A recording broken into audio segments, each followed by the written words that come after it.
Simon is a really great architect to work with. I think in the first instance, what is so good about him is that he really listens. He knew what we wanted to use the space for. That was his starting point, was how can I create a space that really works for this family? He sort of encouraged us to think outside the box, be braver than we might otherwise have been. When we had our initial meeting with him and he came back with plans, they were almost exactly what we ended up doing. Because he'd listened to us so effectively in the first place, there was very little tweaking going on. He just got the vision straight away and presented it to us. So Simon has created for us an extension that is very modern and interesting from the outside and from the inside.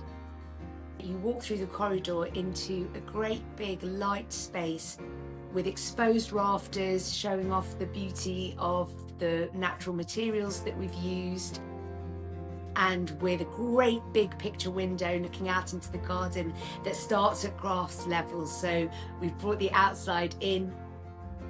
There's a great big patio window down the side, so we open up into a great big inside-outside dining area. And at the front of the house, Simon designed a therapy room for my husband that includes an internal courtyard.